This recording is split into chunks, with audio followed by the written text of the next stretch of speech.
Ya, shalom saudara, saya harap saudara semua dalam keadaan baik-baik saja. Tuhan Yesus memberkati kita semua, haleluya. Baik, hari ini saya ingin bicara sesuatu tentang mengasah kapak. Ya, dikisahkan ada dua penebang kayu, penebang pohon, pergi ke hutan, dan keduanya membawa peralatan kapak tentu saja. Dan sesampainya di hutan, mereka berpisah, lalu masing-masing mengambil tempat untuk menebang pohon.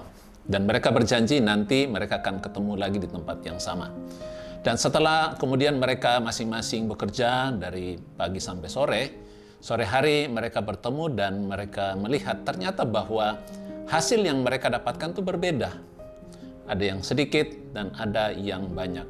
Lalu yang sedikit ini bertanya kepada temannya yang banyak, kenapa hasilmu lebih banyak daripada saya? Padahal bukankah kapak yang kita gunakan sama, waktu yang kita gunakan juga sama. Padahal saya juga tidak malas, saya bekerja terus dari pagi sampai sore. Lalu temannya yang menghasilkan banyak ini berkata, kalau saya tidak bekerja terus-menerus, saya mengambil waktu untuk jedah. Nah, sementara jedah itu saya beristirahat, saya mengambil waktu juga untuk mengasah kapak saya. Sehingga kapak saya selalu dalam keadaan yang tajam. Sehingga setiap kali saya ayunkan kapak saya mendapatkan hasil.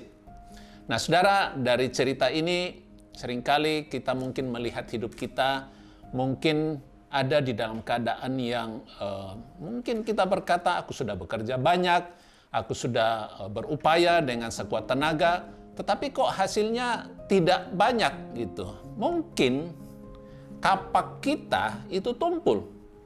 Nah, memang di Amsal 10 Pengkhotbah 10 ayat 10 berkata bahwa jika besi atau kapak menjadi tumpul dan tidak diasah, maka orang harus memperbesar tenaga. Tetapi yang terpenting untuk berhasil adalah hikmat. Berapa banyak waktu yang kita gunakan untuk mengasah kapak hidup kita?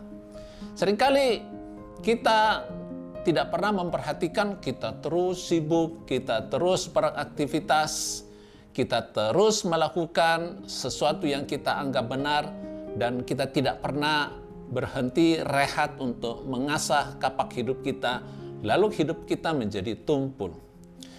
Berapa kali saya mendengar orang katakanlah komplain begitu, ya, dia merasa bahwa sepertinya Tuhan ini tidak ada ketika dia membutuhkan sesuatu. Ketika dia dalam kesulitan, ketika dia dalam keadaan putus asa, dia berseru, Tuhan, Engkau ada di mana? Sepertinya Tuhan tidak peduli kepadaku.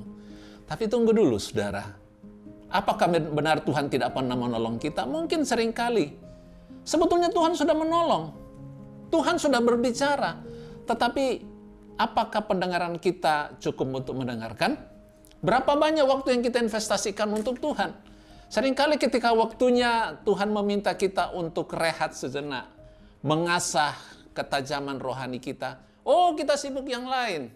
Kita merasa kita perlu berprestasi, bekerja, dan melakukan kegiatan kita. Tetapi seringkali di dalam Yesaya 50 ayat 4 dikatakan begini, Tuhan Allah telah memberikan kepadaku lidah seorang murid, supaya dengan perkataan aku dapat memberi semangat baru kepada orang yang letih lesu.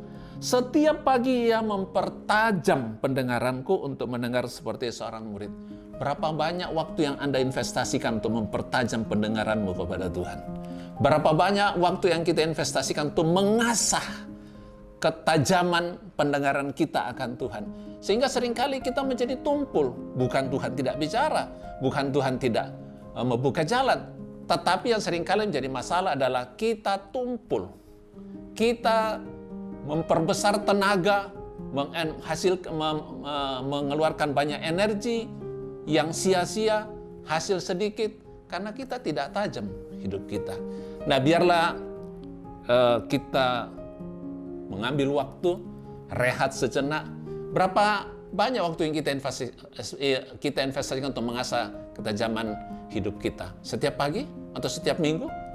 Atau setiap bulan?